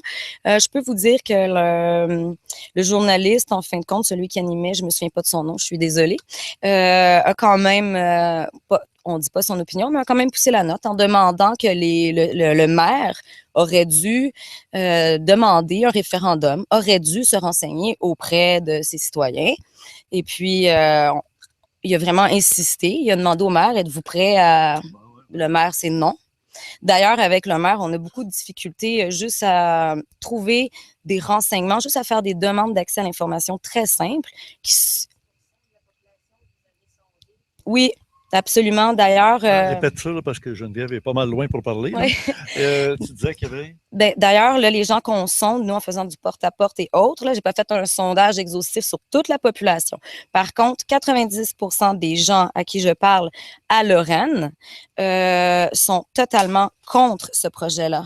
Il y a 5% qui restent qui sont pas contre nécessairement le projet, mais qui trouvent qu'il est mal intégré et qu'on devrait, bien entendu, réparer la grange avant toute forme autre d'intervention. Et il y a un 5% restant que lui est tout à fait d'accord avec ce projet-là. D'ailleurs, j'ai une anecdote très drôle à te raconter là-dessus, parce qu'il y en a un qui a acheté un immeuble dernièrement. Il a préacheté la future... Ah bon, dans le condo, ils s'achètent déjà le coin qu'ils veulent. Ils peuvent un peu. Oui, c'est ça. Il est déjà en pré-vente, là, en fait. oui. Mais ça ne change rien. Hein. Les projets peuvent s'arrêter Oui. tant que la première... Bon. Il l'embauche. Exactement. Donc, cet homme-là, qui ne sait pas du tout je suis qui, me pose des questions. Il est devant la pancarte et devant la forêt, exactement où est-ce que la bâtisse va être construite. L'aquarium. L'aquarium. Et il me voit, alors il me demande, madame, parce qu'il pense que je travaille, je suis dans la forêt, alors il veut me poser une question. Puis là, il me dit, j'ai une question à vous poser. Il dit, là, je viens de me rendre compte que je n'aurai aucune vue sur la rivière, parce que c'est ce qu'on leur promet d'avoir une vue sur la rivière. Ils sont très loin de la rivière. Alors, moi, je dis oui. Et il dit, mais là, il dit, pensez-vous qu'il serait possible de couper tous les arbres? Mais c'est incroyable de poser des questions comme ça. Moi, je peux pas concevoir qu'un humain ait une idée comme ça. Aucunement. Pour la vue. Pour la vue. Avoir une vue sur la rivière. Oui, oui. Puis, Maintenant, Victor, toi, tu as proposé tout simplement qu'au lieu de bâtir là, où c'est un... Là, on voit que c'est comme un marécage, évidemment, mais ce serait un peu plus loin ici. Il y a un endroit qui est collé sur la rivière et qui, lui, est dénudé. Donc, exactement. il pourrait servir à bâtir l'aquarium. Absolument. D'ailleurs, la plupart des autres, parce qu'on a eu les élections municipales l'année passée, tous les autres qui se présentaient comme équipe à Lorraine proposaient des projets comme ça. Proposaient de déplacer l'endroit. Les seuls qui ont gagné, c'est ceux qui disent on va le faire là. Exactement. OK. Est-ce que ça fait longtemps qu'ils sont élus là? Ben là, c'est leur deuxième fois. Ah, deuxième mandat. Ouais, Okay. Oui, absolument. Je vais pas. Et Oui. au provincial, vous n'avez pas de l'aide, je ne sais pas, moi, c'est qui le parti qui est au pouvoir? En ce moment, c'est les libéraux. Je vous dirais que Non, mais votre comté, c'est qui? Ah, c'est les caquistes. Mais La CAQ. Oui, exactement, la CAQ. Je vous dirais que pendant les péquistes, pendant le PQ, j'ai eu beaucoup plus d'aide que maintenant. Ah. Oui, j'ai eu beaucoup plus d'écoute. Autant au niveau... Oui, mais d'écoute, c'est bien beau, mais est-ce Non, qu'il était de prêt? l'aide. Oui, j'ai même eu il y a eu des actions qui ont été entreprises qui ont fait en sorte que, parce qu'ils ont déjà commencé à un peu, je vous dirais, défigurer légèrement le terrain. Là. Ils ont enlevé des arbres, ils ont fait un petit trottoir, des petits trucs comme ça. Et j'ai quand même eu... C'est un site protégé, là? Oui, une aire de protection depuis 1978, avec la plus grande grange en pierre de tout le Québec. Plus un milieu humide. Fait qu'imaginez, oui. Puis, mais vous savez pourquoi on arrive toujours, les villes arrivent toujours à leur fin? C'est qu'en fait, ils ont beaucoup de droits, les villes. Beaucoup de droits. Ils ont le droit de changer des zonages. Ils ont le droit de prendre des résolutions. Ils ont beaucoup de droits. Et quand que les citoyens n'interviennent pas, quand il y a un changement de zonage, puis il faut le savoir qu'il y en a un aussi, puis on a 45 jours pour intervenir et tout ça. Par pétition? Oui, mais non, quand c'est appliqué, non, c'est seulement par sommation. Là, on peut vraiment faire une demande auprès du ministère. Il y a des façons. Okay. Donc, étant donné que les citoyens ne s'impliquent pas beaucoup, étant donné que souvent les mairies ne sont pas les blancs, ne sont pas transparents, ne publient pas ce qu'ils décident comme loi, on se ramasse avec des projets comme ça. Parce que de façon, au ministère, les lois qui étaient établies pour cet endroit-là ont été tranquillement changées, là, toujours, là. Par les villes et les citoyens. Après ça, c'est à nous, les citoyens, puis là, je parle pour tous les citoyens du Québec et de partout, en fait, c'est toujours exactement dans plein d'endroits, là, au Québec, on a des problèmes comme ça, puis ailleurs dans le monde, là, bien entendu, mais on va commencer par ici. Il faut que les citoyens s'impliquent plus. D'ailleurs, moi, je considère que chaque ville devrait au moins avoir un citoyen attitré qui fait en sorte que chaque mois, il y a des... Un ombudsman pour les arbres. Exact. Oui. Ben, pour les grenouilles. Pour les lois, les changements de règles. Si on le sait d'avance, c'est beaucoup plus facile d'arrêter le projet que quand on le sait après. Oui. S'il y a un ombudsman puis il dit, hey, ils veulent dézoner, hey, la personne dans l'Assemblée, non, je ne suis pas d'accord. Alors là, il faut qu'il arrête. Référendum. Un référendum. On est dans l'Assemblée. Si je ne suis pas là, là, le zonage est changé. Je suis cuit. Bien, ici, à Saint-Hilaire, si je retourne la caméra vers l'écran, on va vous montrer qu'une des raisons pour lesquelles je vous ai accepté et invité à participer à notre émission, c'est que je sentais que l'alarme est proche ici aussi. Parce qu'à 2 coins de rue de chez moi, Mont-Saint-Hilaire, c'est ici. Lorraine est de l'autre côté, on l'a vu tantôt, là, c'est presque en ligne. Et tout le monde sait que le Mont-Saint-Hilaire est répertorié par l'UNESCO, donc protégé, et que là, on voit les rivières, là, le Saint-Laurent. Et ça, ici, c'est le Richelieu, la rivière Richelieu, la montagne qui est juste ici. Il y a un lac au sommet du Mont-Saint-Hilaire, évidemment. Et là où il y a la flèche, c'est là où je demeure. Et à 2 coins de rue de là, il y a, au pied de la montagne, comme on le voit tout près, un bel endroit à côté de l'école primaire qui est ici, une belle petite forêt, parce que vous voyez, là où c'est plus sombre, ce sont des arbres tout tassés, là, une forêt là, très dense. On voit ici qu'il y a eu un développement en flanc de montagne, des maisons de riches et tout ça. Oui, il y a un ruisseau qui descend. D'ailleurs, ici, le ruisseau qui passe à côté de chez moi. Ça, ici, c'est chez moi, puis il y a le ruisseau qui est juste ici à côté, et dans la forêt. Et la forêt qui est ici, on va la détruire, pourquoi pas? Parce qu'à côté d'une école primaire, C'est l'endroit idéal pour construire des condos, évidemment, qui sont en hauteur. Donc, la vue serait sur la vallée du Saint-Laurent, les couchers de soleil, merveilleux. Notre ami qu'on va recevoir dans pas longtemps cet automne, Marcel Leboeuf, qui est installé, lui, pas tellement loin d'ici avec son vignoble. On a un vignoble. Il fait son vin, il tire son vin depuis des années, mais le conseil municipal ne l'aimant pas, l'ancien conseil municipal ne l'autorisait pas à faire du vin. Alors, tu as un vignoble, ça t'a coûté les yeux de la tête, tu as fait venir des spécialistes et il n'y arrive pas. Et là, il aura l'occasion de nous en parler parce que le conseil municipal a changé l'automne, il y a un an ou deux. Et aussi, ce même conseil municipal a accepté de faire le fameux moratoire contre l'instauration des compteurs d'Hydro-Québec qu'on appelle les compteurs polluants, électro-polluants. Des électropolluants au lieu des... Ouais. Alors ici, on est proche de chez moi, comme vous le voyez. Ben, on a le même problème que chez vous. Sauf qu'ici, au moins, le conseil municipal a demandé l'opinion de la population et tout le monde s'est soulevé en disant non, non, c'est un endroit avec des arbres, il n'y a pas de marécage dans cet endroit-là. Oui, c'est juste partir remise parce que là, il faut qu'ils fassent des études. Peut-être nous faire oublier avec le temps. Ben, c'est toujours comme ça. Ils veulent toujours vous oublier ou vous fatiguer ou jouer. Écoutez, moi, j'en ai. C'est drôle parce qu'on parle, c'est une ligne directe, puis on a mentionné un peu tantôt le domaine Garde, c'est très haut en énergie. Puis ici, on est un des plus hauts lieux énergétiques aussi au Mont-Saint-Hilaire. C'est 2 forêts intenses. Là. C'est l'eau qu'on parlait, là, la petite source qui sort de l'eau, il y avait des salamandres cet hiver. Ça sort direct de la terre. On en boit. Là, oui, les gens ne savent pas. C'est direct à côté de la ville. En général, quand il y a une grenouille dans le fond d'un étang, tu peux boire l'eau. Mais là, on s'imagine que la grenouille, elle va pisser, elle va chier. Tu sais. Ben oui, mais l'eau, elle est propre. Si la grenouille se tient là, c'est bon. Ben, tiens, en parlant de bactéries et tout ça, là, Victor est venu l'autre jour à la maison. Puis oui, ça fait un bon pont pour la question que je voulais lui poser. Parce que tu as vu que j'avais une bédaine de bière, là, puis tu n'as pas, là. Tu as dit, écoute, il faudrait qu'après ton repas ou après avoir bu de la bière, qu'est-ce qu'il faut prendre? Ben, après chaque repas cuit. Docteur, écoutez ça, vous me donnez votre opinion. C'est pas compliqué. Après chaque repas cuit, c'est prendre les enzymes digestives et les bactéries vivantes. Ça, c'est tout le temps, les bactéries vivantes, mais les enzymes digestives pour arrêter de faire travailler le corps. Puis c'est les bébites qui règnent. Puis oui, on va avoir la pensée positive, puis toutes les choses, mais si mon absorption de mes aliments, puis pas les bons aliments, mon sang, il est impur, je vais avoir des affaires tout croche de tout pareil. C'est la base. C'est les bébites. Puis avec un repas cuit, le plus grand effort qu'on fait toute la journée, c'est de gérer si on ne prend pas les enzymes digestives. C'est plus fatigant, c'est le plus dur. Les athlètes le savent, les médecins le savent, mais personne ne l'applique au quotidien. C'est à chaque fois que je mange cuit, je n'ai pas le choix. Alors, on a le choix. C'est qu'on va vieillir, puis on va avoir des maladies, on va dégénérer. Ou je vais commencer à prendre soin de mon intérieur, puis la bonne eau. Là, c'est la combine. Puis avec l'air. Là, les bébites, s'ils ne sont pas dans l'eau, qu'est-ce que tu vas prendre? Ben, les bébites, il y en a de toutes les tribus, il y en a partout dans le monde, c'est la macération. On va prendre des fruits, on va les macérer, on va faire un vinaigre.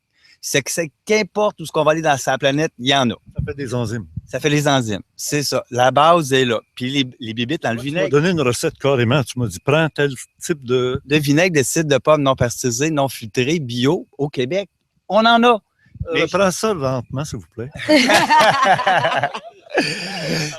Ah oui, du vinaigre de cidre de pomme. OK, à Mont-Saint-Hilaire, des pommes, des pommiers, c'est le temps des pommes. Venez faire un tour à Mont-Saint-Hilaire, il y en a des pommiers, des pommes de toutes les sortes. Gilles a placé, tu l'as placé dans le complément d'aujourd'hui, oui, pour montrer que c'est un bel endroit pour ça. Puis c'est le temps, là, on est dans le temps des pommes. Alors, du cidre de pomme, pas rien que du cidre de pomme ordinaire. Là. Ben, non pasteurisé. Non, cidre. Pas du cidre. Vinaigre de cidre de pomme. Du vinaigre de cidre de pomme. Le cidre, ça, c'est après. Pourquoi le vinaigre en soi? Parce que c'est le plus économique. On peut en trouver partout, toutes sortes des exotiques, mais ici au Québec, je serais à... Mais si c'est du vinaigre, ça doit être sûr, ça doit être... Mais c'est après les repas cuits encore. Je le prends pas pour aller... Je vais prendre du vinaigre, je vais faire un jogging. Non. J'ai mangé. Bon. Mon plus grand effort que je dois faire, c'est digérer.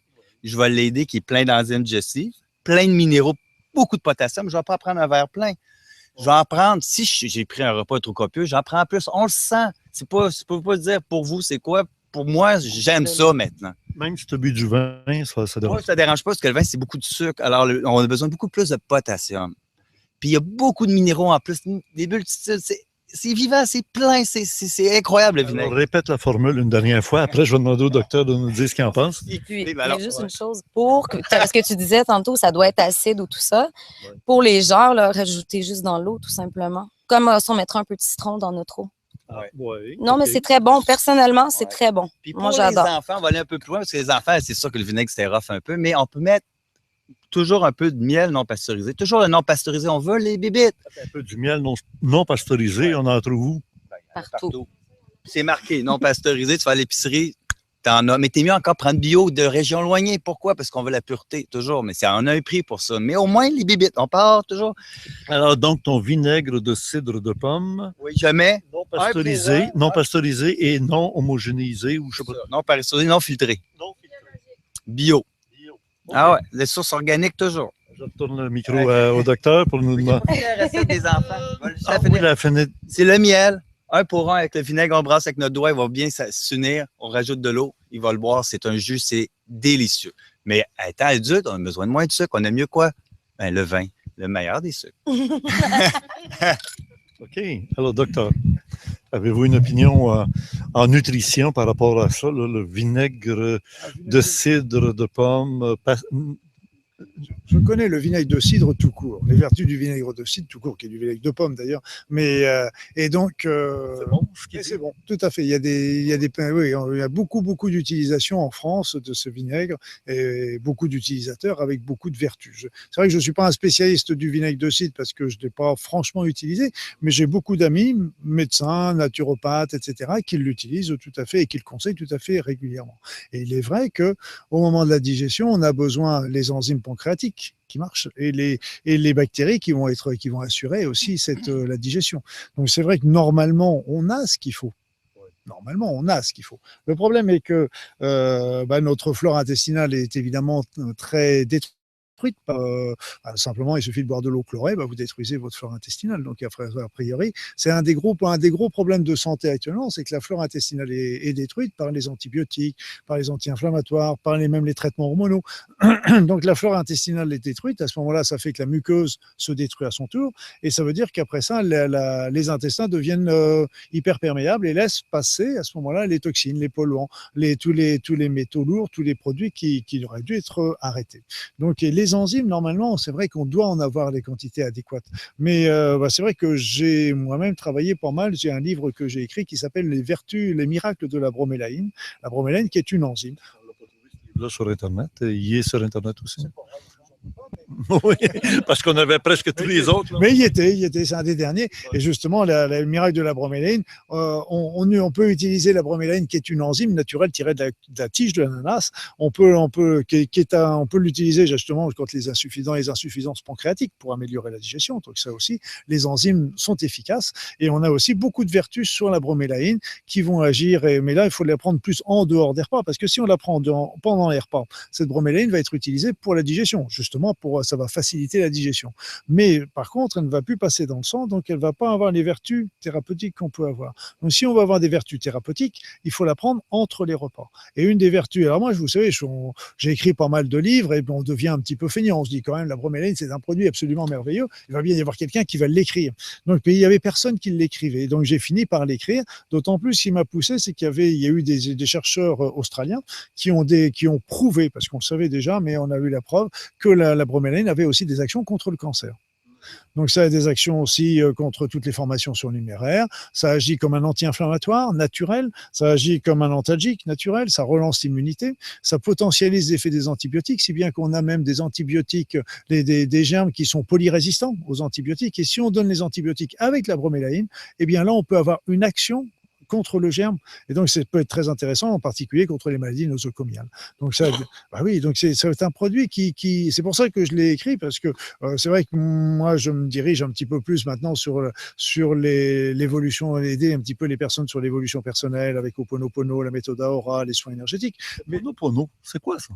Ah, c'est que du bonheur, attention. Ça vient d'Hawaï? C'est Hawaï, oui, Hawaï. Ho'oponopono, ça veut dire remettre droit, mais c'est une technique de réconciliation. Et donc, c'est une réconciliation avec soi-même, surtout. Donc, déjà, quand il y a une situation, si par malheur, il arrive une situation désagréable dans votre vie, eh bien, à ce moment-là, ça veut dire que c'est une une mémoire erronée qu'on a à l'intérieur de soi qui a attiré cette mémoire-là, dans cette situation-là. Donc, on n'est pas, je dirais pas les créateurs, mais c'est qu'on est les attireurs, les attracteurs de toutes les situations de notre vie. Donc, on est responsable à 100% de notre vie. Donc là, malheureusement, c'est que, comme disent mes collègues psychiatres, on a un conscient et on a un inconscient, et ce n'est pas celui qu'on pense qui nous dirige. C'est notre inconscient, c'est notre pensée inconsciente. Or, justement, nos pensées inconscientes ne sont pas toujours très favorables à notre égard. Est-ce que c'est celle qui se révèle la nuit quand on dort, quand on rêve? Ça peut, c'est l'inconscient qui ressort. Il y a le inconscient, le subconscient, c'est les éléments. Alors, il y a l'inconscient, oui, ça correspond plus à ce que vous dites. Et là, l'inconscient, quand les choses ressortent, à ce moment-là, ça veut dire que ce sont des choses qu'on n'a pas digérées et qu'il est justement peut-être temps de digérer. C'est l'heure est venue pour que quand les éléments ressortent la nuit. Ouais, c'est ça, les Hopis nous disent, étudie tes rêves. Tes rêves, parce que les rêves, il y a les rêves prémonitoires, il y a les rêves des messages, il y a les rêves des intuitions. Après ça, on raconte. Pendant le sommeil paradoxal, on fait les sorties hors du corps et on va se promener. Et aussi, ces rêves, quand il y a des vieux souvenirs négatifs qui ressortent, c'est que c'est le temps d'aller les voir et d'aller les solutionner. Et donc, au Ho'oponopono, quand il y a une situation désagréable, ça veut dire qu'on a une mémoire erronée qui est là, qui a attiré cette situation désagréable à nous. Et donc, à ce moment-là, on va demander à ce que cette mémoire erronée soit effacée. Et en effaçant la mémoire erronée, ça va changer la situation ou ça va changer notre regard sur la situation. Et vous avez écrit un livre sur le sujet.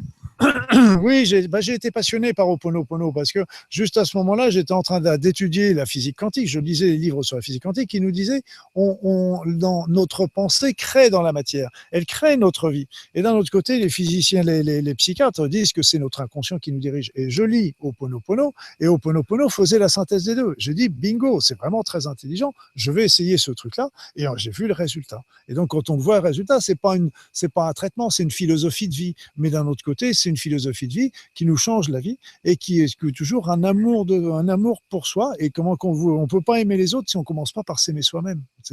Aime ton prochain comme toi-même, etc. Voilà. Mais oui, le prochain, en plus, c'est nous-mêmes. Et c'est ça, c'est pratiquement un geste égoïste d'aimer l'autre parce qu'en fin de compte, l'autre, c'est nous-mêmes. On nous dit qu'à la mort, on va se juger soi-même comme si on était un autre. On n'aura pas l'impression d'être soi-même en train de le juger. On va revoir notre vie, on va voir des choses et on va regarder de la même manière on juge les autres. Quand on va se voir en pensant que c'est un autre, on va se juger de la même manière qu'on a jugé les autres. C'est pour ça qu'il n'y a pas de jugement à la fin. Il n'y a pas de grand juge qui va s'instaurer et c'est soi-même. Mais si vous voulez, c'est qu'on sait d'ailleurs en sophrologie qu'on est capable de se rappeler on se rappelle des choses les plus insignifiantes de notre vie. Et donc là, non seulement on revoit notre vie, mais on revoit aussi les gens qui ont fait des NDE nous le décrivent bien. Et non seulement on revoit notre vie, mais on revoit aussi les conséquences de nos actes, de nos gestes sur les autres. Et ça aussi, c'est très important. Et là, ce qui est intéressant aussi, c'est qu'il y a un grand être de lumière qui nous accompagne. Un grand être de lumière qui nous accompagne, qui est non pas dans le jugement, mais qui nous accompagne pour, au contraire, nous apporter beaucoup d'amour, beaucoup de compassion dans cette épreuve, parce que c'est une épreuve de revoir un petit peu tous les gestes, toutes les pensées, parce que là, on ne peut pas se tromper sur l'intention. Et ce qui est encore plus intéressant, c'est que qui est cet être de lumière qui est là ? Et là, c'est passionnant parce que là, je raconte ce que, moi, j'en ai pas fait de NDE, mais je raconte ce que racontent les gens qui ont fait des NDE. J'avais dans mes patients des gens qui ont fait des NDE. Et eux, ils racontent qu'en fin de compte, vous êtes bouddhiste. Eh bien, ce sera Bouddha. Vous êtes chrétien, ce sera Jésus. Vous êtes musulman, ce sera Allah. Et donc, si vous voulez, c'est qu'en fonction de vos croyances, cet être de lumière va chausser les habits de votre croyance pour ne pas vous choquer, pour pouvoir vous amadouer, pour pouvoir vous consoler, pour pouvoir vous aider. Et là, d'un seul coup, on s'aperçoit, la notion de péché, là aussi, c'est très important, c'est qu'on emmène là, de l'autre côté, on est dans la création pure. Donc, si on arrive là-bas avec un sentiment de culpabilité, comme je vois beaucoup d'êtres justement à cause de la religion qui sont dans la culpabilité, on les a mis dans le péché, on les terrorise, ils vont arriver là-bas et de l'autre côté, ils vont créer ce péché, ils vont créer cet enfer. Et nous, c'est ce qu'on y amène qu'on crée. Vous savez, c'est l'histoire toujours, vous arrivez dans un pays, j'arrive au Québec, je vois le premier Québécois, puis je dis, mais il paraît que les Québécois, ils sont affreux avec les Français, ils sont vraiment terribles, ils sont méchants avec les Français. Québécois, il va vous répondre, ah oui, tout à fait, vous avez raison, ils sont tous méchants. Puis il y a un autre Français qui arrive un peu plus tard et puis il dit, dis donc, il paraît que les Québécois, ils sont super sympas, ils sont vraiment très agréables, on a des échanges extraordinaires, on va à la radio, ils nous invitent, ils nous parlent, etc. Le Québécois, il dit, bah oui, en effet, ils sont vraiment super sympas. Et puis, il y a un ami du Québécois qui va le voir, puis il dit, mais dis donc, tu as eu 2 Français qui sont venus, puis tu as répondu des choses qui sont tout à fait différentes. Il dit, oui, c'est normal, parce qu'on arrive toujours dans un endroit, et c'est toujours ce qu'on y amène qui va créer les événements. Donc, si on croit que les Québécois sont méchants, et on les trouvera méchants, si on croit qu'ils sont super sympas. Voilà. Et donc, ça, c'est nous qui amenons. Et de l'autre côté, c'est la création à l'état pur. Et donc, là, si on croit que c'est un endroit d'amour, de paix, alors là, il n'y a pas de souci. Alors, on a toujours le Dieu à notre image et à notre ressemblance. On se crée le Dieu. Ce n'est pas le Dieu qui nous crée. Alors, dis-moi, quel est ton Dieu? Je te dirai qui tu es. Si c'est un Dieu arrogant, intolérant, un vengeur, comme on en a connu dans l'Ancien Testament, qui s'appelait Yahvé, ou appelons-le comme on voudra, on voit qui sont les adeptes de Yahvé. Alors, ils ont les mêmes attributs que leur Dieu. Et la même chose pour les Allah ou la même chose pour les Christ. Le Christ, il disait souvent, il disait, va, ta foi t'a guéri et ne pêche plus. Et vous parliez tantôt de par imposition des mains. On dit que le Christ, il imposait les mains. Il chassait les démons et guérissait les malades. En chassant le mal a dit. Le mal a dit. Le malin, qui est le malin. Oui, c'est ça. Oh, oui, oui. Et là, en fait, quand on regarde les écrits, d'ailleurs, je veux dire, quand j'ai relu un jour les évangiles, parce que j'avais pas lu les évangiles complets, et puis le jour où j'ai relu les évangiles, je me suis dit, mince, quand j'ai lu les évangiles, je veux dire, entre ce que je lis et ce que je vois, ce qu'on m'a appris avec le dogme de l'Église, je me dis, on n'a pas dû lire les mêmes textes. Donc après ça, quand on lit les textes, ce qui est très intéressant, c'est que Jésus envoyait les apôtres, non pas d'abord pour porter la bonne parole, contrairement à ce qu'il dit, c'était pour chasser chasser les démons. Une fois qu'on avait chassé les démons, pour soigner les malades, et pour chasser les malades, après ça, c'était pour passer la bonne parole. Donc c'était dans cet ordre-là, en plus, qui était très intéressant, parce que c'était évident qu'il fallait, cet ordre-là me paraît tout à fait logique pour arriver à passer une parole, pour passer la compréhension à quelqu'un. Et donc là, Jésus a apporté l'amour, Jésus a apporté la compréhension, Jésus a apporté quelque chose de merveilleux sur cette terre, et donc il a vraiment transformé la vision des choses. Et pour moi, pour Dieu, c'est la vacuité. Il disait aussi, on juge l'arbre à ses fruits. Et je remarque que vous êtes en parfaite santé. Et c'est déjà un très bon signe. Imaginez. C'est ça. De votre côté. De votre côté aussi. L'autre jour, je te reçois à la maison, il faisait noir, je ne te voyais pas. J'ai pensé que tu avais 18-20 ans. Tu t'es dit, j'ai pas le temps, il faudrait que tu reviennes. Et tu es revenu.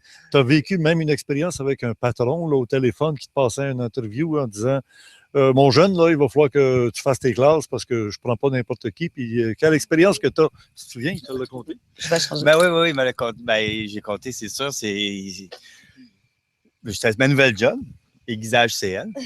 On aiguise. C'est vraiment des remouleurs, nous sommes. Oui, c'est vraiment fantastique. C'est comme ça qu'on s'est connus, d'ailleurs. Donc, tu peux rester. Tu peux rester, oui. Utiliser nos services. Puis, j'étais en entrevue, puis je cherchais. Donne le numéro de téléphone. C'est dans le 514-909-4649. Puis, on aiguise tout à part l'aiguine et la chainsaw en bon québécois. Puis les ciseaux à bois. Le reste, on aiguise tout. La raison, c'est parce que ça coûterait trop cher de les faire réaiguiser de la façon dont vous aiguisez, parce que c'est parfait. Hein. Quand il y a des dents sur un couteau, les dents demeurent. Oui. Il faut le faire. En tout cas, le couteau, c'est un art, mais on a vraiment fait les recherches chez nos galons, puis je crois qu'au Canada, le meilleur aiguisage à domicile, c'est nous. Effectivement, à domicile, parce que vous vous déplacez avec votre trailer, votre unité mobile. On fait les lames de scie ronde pour les entrepreneurs, les ciseaux de coiffure pour les coiffeurs. Je te laisse faire une publicité, puis je ne voudrais pas que quelqu'un pense que c'est parce que tu as aiguisé nos couteaux gratuitement. Pas du tout. Non, on a payé, puis... Oui, et des prix un peu plus élevés que l'aiguiseur avec une meule en... Oui, mais la qualité est fantastique. Ouais, le même prix qu'à Montréal. À Montréal, il y a quelques boutiques qui ont vraiment un bel aiguisage, mais c'est nos concurrents, pas vraiment, mais on est à domicile. Alors, lors de mon entrevue avec mon futur employeur, on parle, puis j'ai dit, c'est quand l'entrevue? C'est tout de suite au téléphone. J'ai dit, OK, c'est quoi ton expérience de vente? J'ai toujours été dans la vente. J'ai dit, c'est quand qu'on peut commencer? Il dit, demain. J'ai dit, non, moi, c'est le week-end, mais lundi serait parfait. Là. J'ai mon enfant en fin de semaine. Lundi, c'est beau.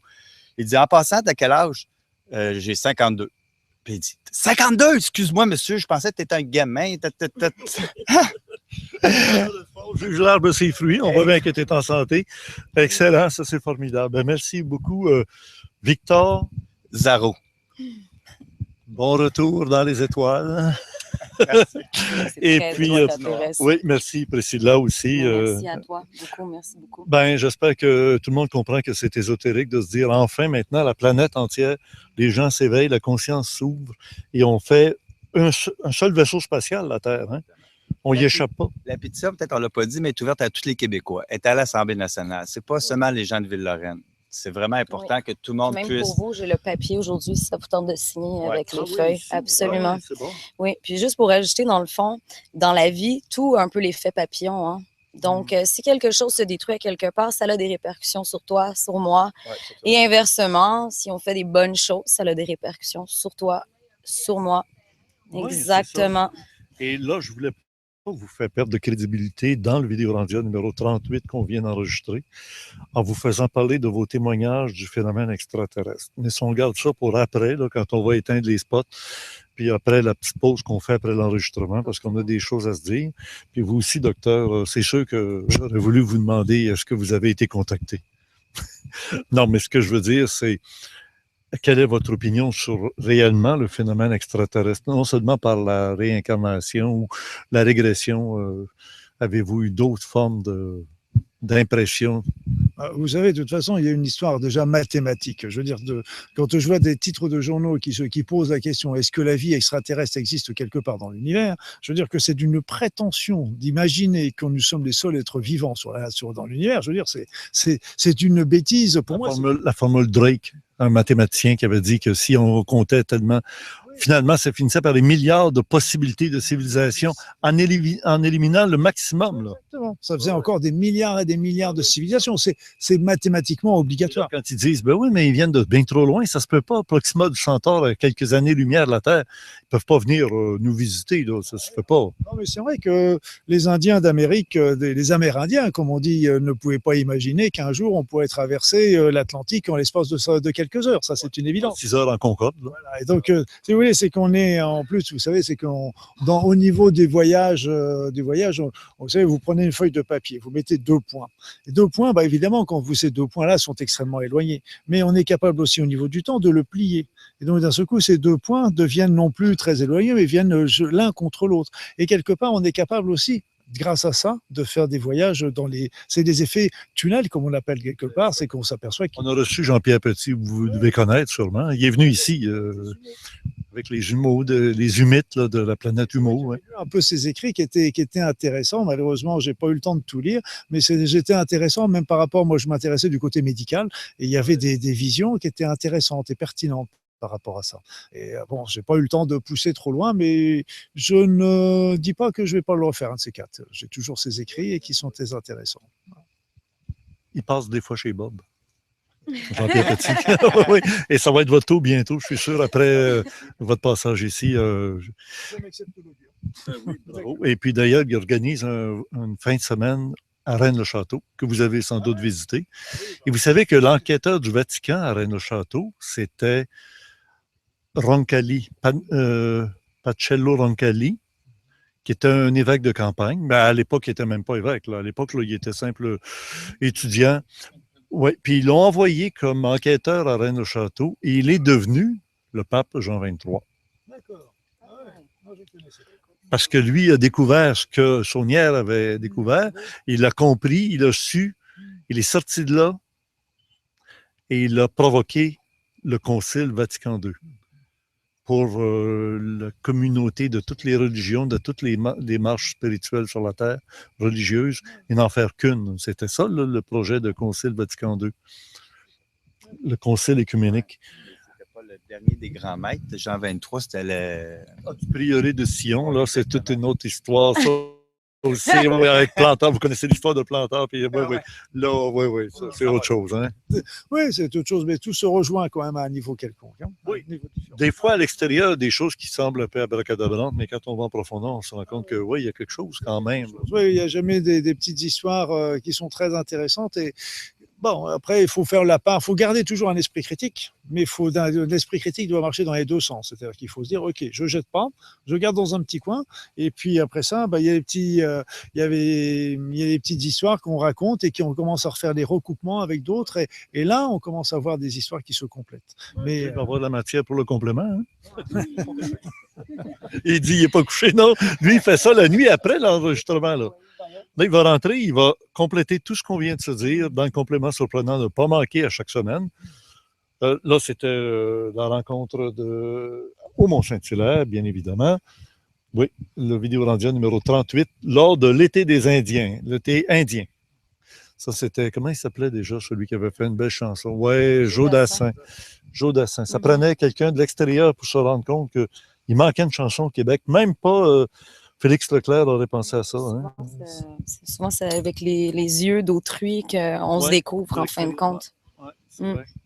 Et juste une question pour terminer. Là, on va terminer vraiment, là, parce que je regarde votre monde, puis on a fait plus qu'une heure, hein, 1h30 et plus. Est-ce que les êtres dont vous parlez dans votre livre Projet Humana sont bienveillants ou malveillants vis-à-vis de l'humanité terrestre? Je dirais qu'ils roulent pour eux. Donc, ils sont plutôt malveillants au niveau... Si vous voulez, en plus, on se retrouve avec la majorité qui est plutôt malveillant. Mais par contre, il y a toujours une petite minorité dans ce groupe qui est toujours plutôt bienveillant. Et puis, on a une race qui est très belle, qui se rappelle la race des Elohim, qui est aussi très, très bienveillante et qui sont toujours un petit peu... qui sont très proches un petit peu des hiérarchies, des premières hiérarchies, et qui sont vraiment des êtres magnifiques et qui veillent sur nous. Mais ils ne peuvent pas toujours intervenir d'une manière très pratique au niveau matériel aussi. Donc, après la pause, on va reparler de ça ensemble. Bien, merci tout le monde de nous avoir suivis sur le Vidéorandia. Jean-François, la chaise de l'extraterrestre est restée vide. Quoique, on se demande des fois, on se demande si le grand blond ne vient pas de quelque part. Ben, merci tous les trois. Merci beaucoup. Merci Roger aussi. On en reparle. Merci à Gilles Caméra, à Gilles pour le complément surprenant, à Denis qui a pris des photos 360 degrés que vous allez voir dans le complément surprenant qui va suivre. Merci tout le monde. Bonne semaine.